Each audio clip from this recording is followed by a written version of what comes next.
Sometimes the best place to take a car is where no self-respecting car would actually go. Maybe where a mountain goat travels. Anyway, welcome to Motor Mouth. I'm Rashid Raza, and we've got a good show for you this week. On Motor Mouth this week, we have, apart from the goats, Nissan's Tiana, a roaring Yamaha R1, and lots of gyan, apart from the usual stuff. Now, let's get back to the show. So what we're driving around in this week is the Nissan Tiana.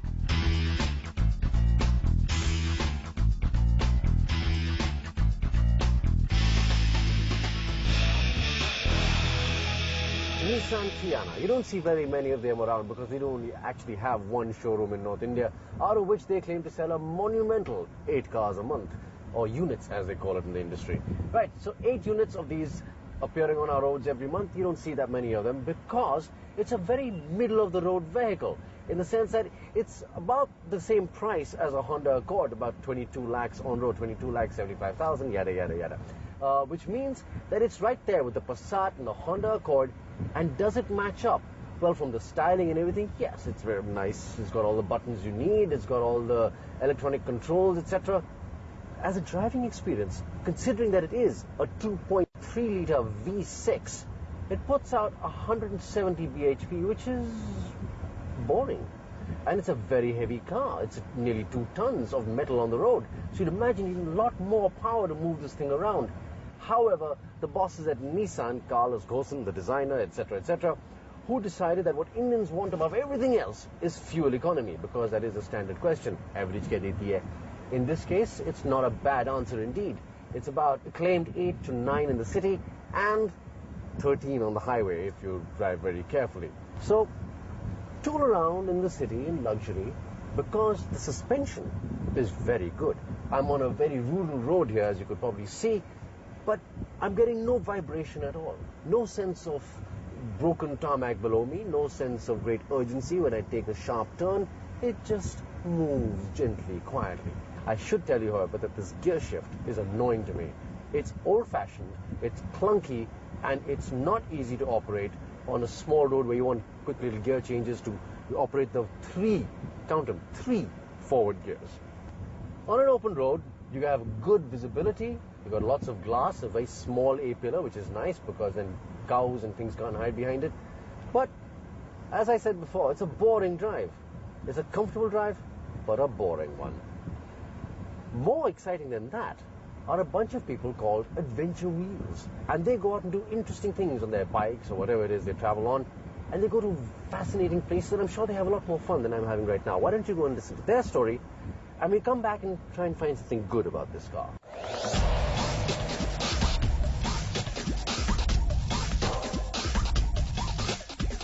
Hi, I'm Ashish Behel, and welcome to Adventure Wheels.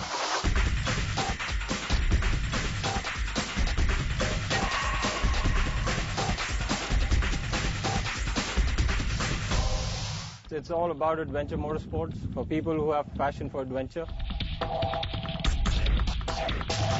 Adventure Wheels started 3 years back, a concept which I picked up from New Zealand, and I had never seen this thing in India.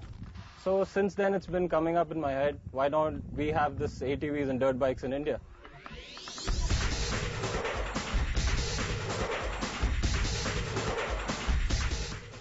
We start with the 50cc, the kids bike, which is meant for kids of more than 12 years old.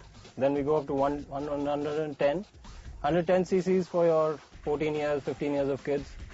The black and orange you see is a 150cc, fully automatic with a reverse gear, meant for sports, racing, and more for enthusiasts interested in track racing. The all black ATV that you see is a 200 utility, and it is a manual transmission machine which is more meant for your utility purpose. These are the dirt bikes that we've introduced in the market. This is a 125 4-stroke, 4-speed engine, a very, very agile machine for a beginner to start with. A 17-inch front and a 14-inch rear wheel with a perfect height for a beginner.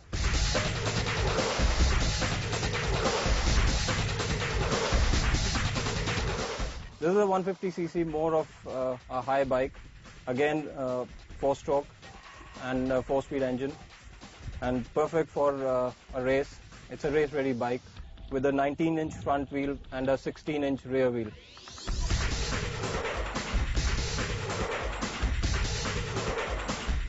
This is a nitro monster truck run by a special fuel, nitro fuel, and it's a remote controlled 1/8 scale. Beautiful machine, which I would want you to have a look as well. If you just take off the cover, it's a complete independent suspension here, and the rear as well, with a 21 CXP engine and a pull start.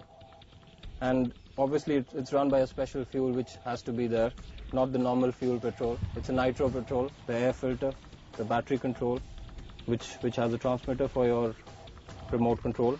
It can go a speed up till 45 kilometers per hour.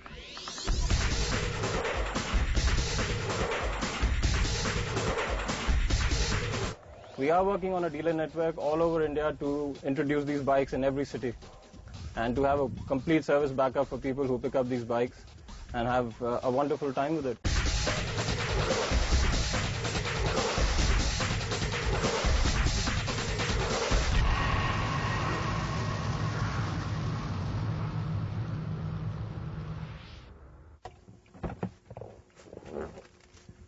Now, the thing about the Nissan Tiana is, it occupies a very mid-level segment. And I'm not talking about Toyota Corolla and Skoda and even, the Cedia, but it's a mid-level luxury car, which means it's squarely between the Honda Accord and the BMW or the Audi. You can see the design styling all the way connected to their sports cars like the 350Z and the headlight and the bonnet design, but that's where all similarity ends, because whereas that is a car designed for performance, this one is designed to get you there gracefully. It's not to say that it's a small engine, no, on the contrary, it's a 2.3-litre V6, which is not a toy by any standards. However, you take a V6, a 2.3-litre V6, and in any sports car, we're giving you 350, 400 bhp even, with like acres of performance room. This one is toned down, way down. It's about 170 bhp, and before you start screaming, what, is it mad? There's a reason for that. Fuel consumption. This is a very frugal engine, or so Nissan claims. There is one little feature which you should know about: safety. This car has been designed with this lovely aluminum bar going right around the front and all along the side and back of the car. Why? Because it's then it becomes like a bumper car. Anything that hits it is hitting an aluminum bar, which is very strong. Could have used a bit of cushioning there. Now, if you go around the side over here, you will notice very, very large tires. Of course, you've got this lovely design over here. It's kind of echoing the land of the rising sun, taking it back to its Japanese roots. Big 16-inch tires with a very fat profile, which is kind of surprising. But then again, they are going for comfort with the profile rather than a sporty feel. So the larger the tire profile, obviously, the more absorption, better comfort ride. And the manufacturers claim that it's a very silent and very vibration-free engine, which is by and large true. If you look at the side design, you'll notice huge slabs of metal. This is because this is not a car that's designed to be sporty. It's not meant to be flashy in any way whatsoever. It's very muted. It's for getting the vice president there with the minimum amount of fuss, and hopefully without pissing off his chairman, who's arrived in a Honda Accord. So, you've got a lovely fiber beading running right along the bottom. This eliminates the need for a mud flap of the back over here, because this is easy to wipe off, as you can see.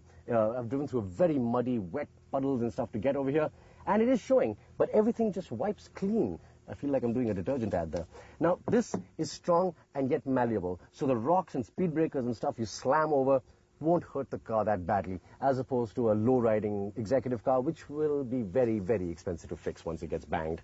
All right, around the back here, you've got lovely LED lights. Again, something that all manufacturers around the world seem to be heading for in the slightly higher-end cars. Audi's got them, Honda Accord has got them. You've all got these LED lights. Well, they're more visible. And then look at it this way. Instead of one bulb failing and everybody behind you being blind as to what you're doing, you've got lots of little bulbs, which a higher degree of visibility. So one fails, that's all right. There are lots more.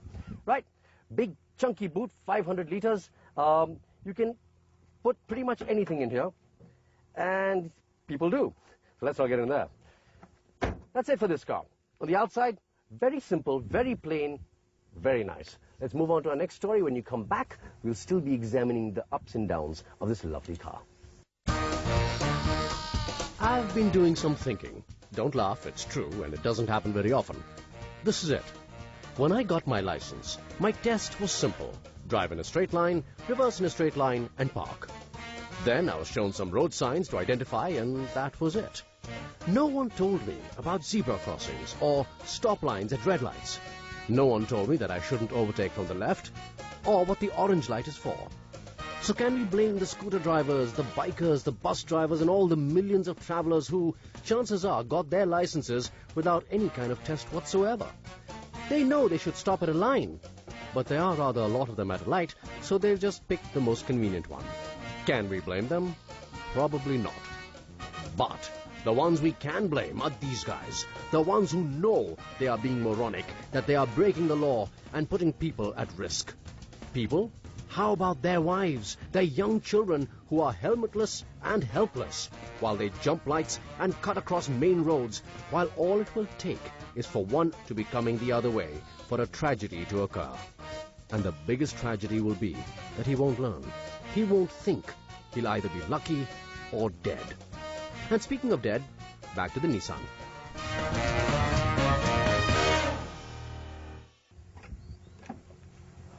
On the inside of the Tiana, it's more of the same. By which, I mean, it's got the luxury you need, but nothing spectacular again. Nothing showy, nothing flashy, nothing particularly sporty, nothing particularly special either, to be very honest. Little touches are there to ensure that you feel, okay, I've got my money's worth here. For example, you know how in most cars, you got the wood trim, which is all this very carefully made plastic. In the Tiana, it's wood. It's actually wood. It's carefully grained, of course, and plasticed so that it doesn't get scratched, but it's wood. Over here, this is plastic, and you can see it by the little scratches it's getting, but it matches it carefully. It's a nice little touch if you know about it. If you don't, well, you know, if you like the color, it's great. If you don't, it's very average. One little thing. You can turn on this car by the usual spot. There you go, it's on. One little problem. The key is still in my hand.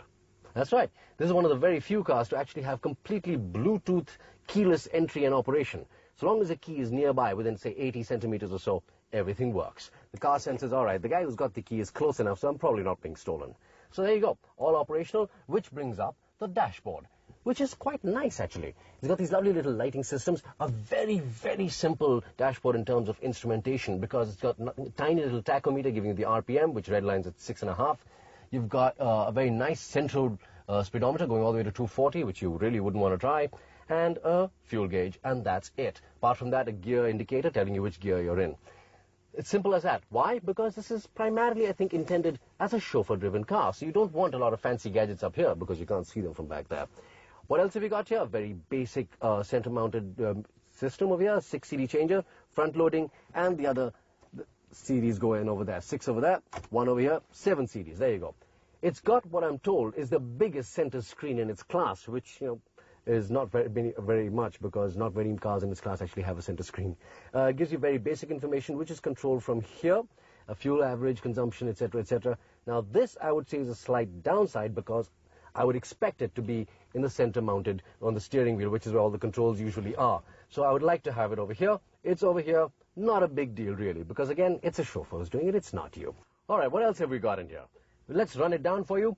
4 speakers, 2 tweeters, a total of 6. 4 airbags, that's 2 more than normal. That's 2 in the side and 2 in the front where they belong. And leather seats, which are very nice. Real leather, not pleather. But they do squeak rather embarrassingly when you move around. You got a nice fat steering wheel. I do like this steering wheel. It's a steering wheel that belongs on a truck or an SUV or a very powerful car. You do get the feeling they left out the switches for the center control, but that's all right. I like it anyway. Okay, that's enough for this car. Let's go take a break. It's really hot in here. I need to put the air conditioner on. And then there's lots more coming up after the break. Bye-bye.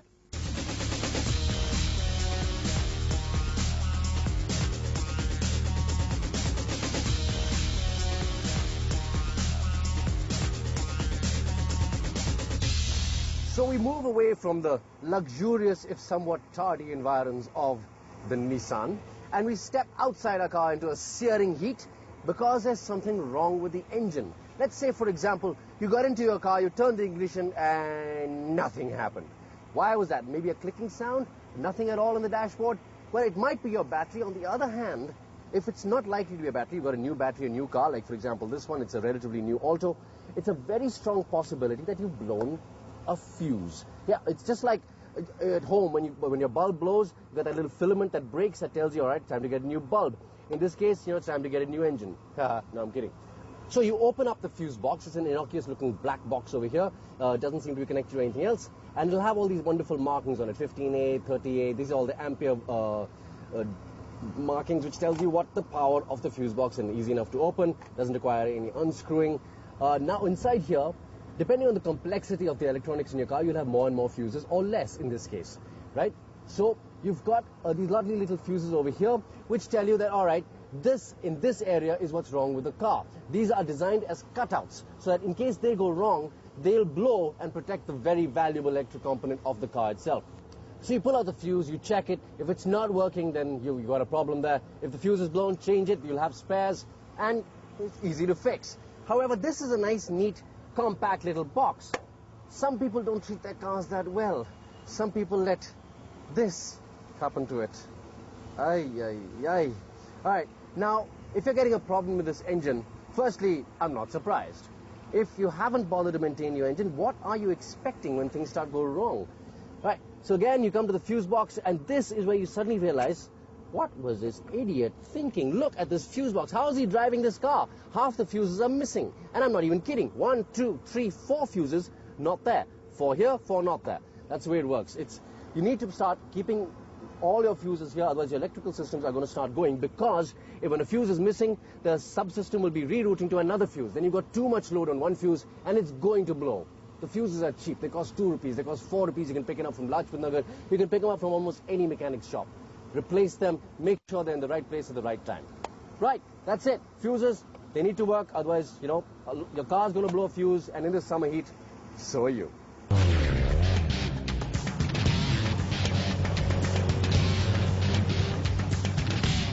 Hi guys, I'm Nitin Mehta from New Delhi.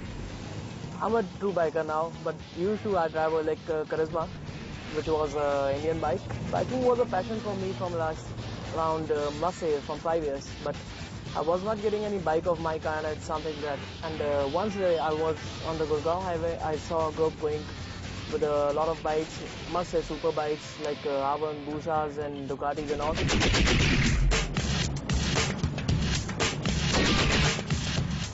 The group was going like boom, boom, boom, and I got inspired by the biking of the group, and I saw the bikes here in India, like the super bikes.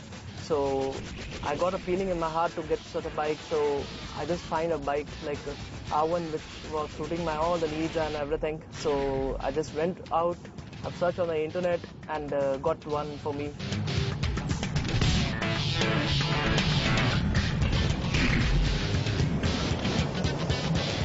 So guys, this is my R1 red and white color 07 model limited edition, and this bike consists of a 4-cylinder engine, a common line with a 4 volt in each cylinder, consists of 16 volt totally. And if you say about the power, it gives you a 180 bhp at some higher RPMs. And see, the power is quite useless in the world unless it's controllable. So for controlling that power, the Yamaha has given 2 calipers in the front as a desk and 1 at the back. Front one is around 310 mm and the back one is 220 mm. So I think it's a bit controllable on the roads, but must be driven on the slower speed. That will be great for us.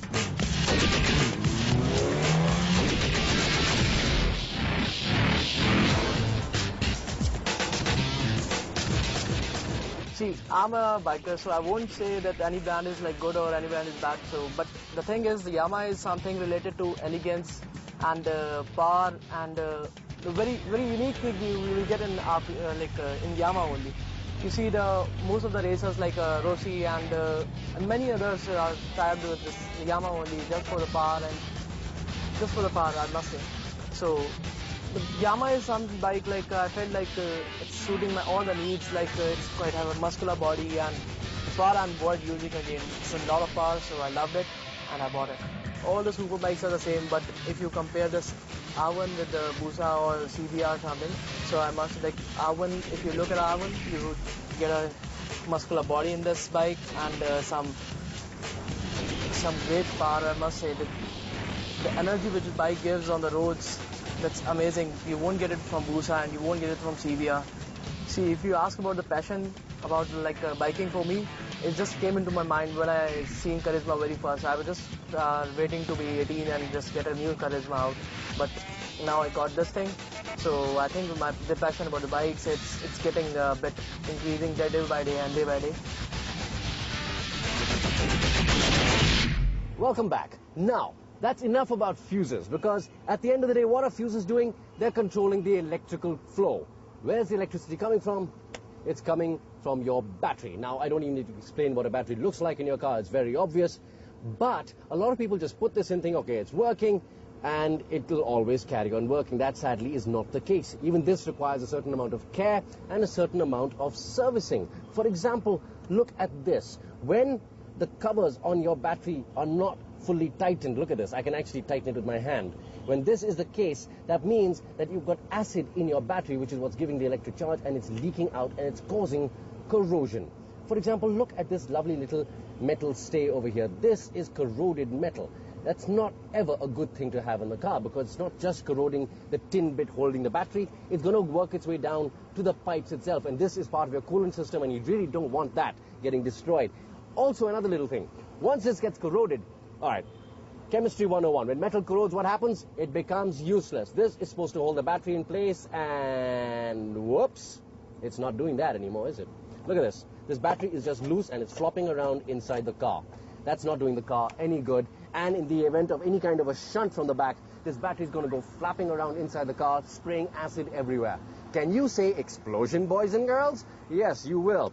You'll be reading it off the news. Okay, so keep your battery securely fastened at all times. If, for example, you bought a second-hand car and this is already corroded, it's a very cheap and easy part to replace. If you don't even want to do that, get a rope and tie it down. Do not let your battery flop around, because then these wires are coming loose. This, for example, is the earthing wire, and it's connected by nothing more than its own little metal filaments, and then it's connected to the sidewall of the car by a simple nut. And I'm not talking about the nut behind the wheel, I'm talking about this one holding it onto the car. So this goes, and every single fuse here is going to blow, because that battery is going to be pure positive energy.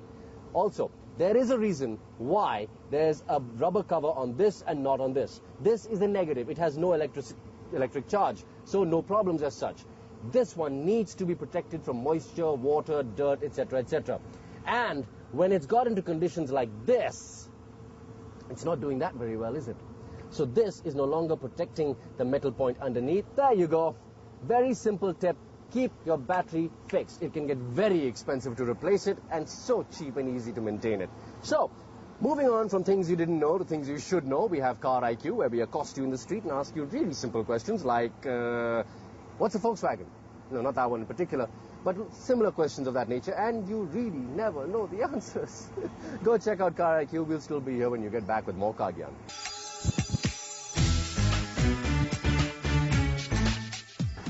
Or maybe Toyota?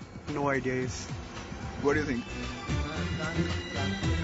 I guess it has to be BMW or Mercedes. Maybe Mercedes. BMW. Don't know. No, I don't know. It's Lamborghini. I don't know. No idea. I think it's GM. General Motors.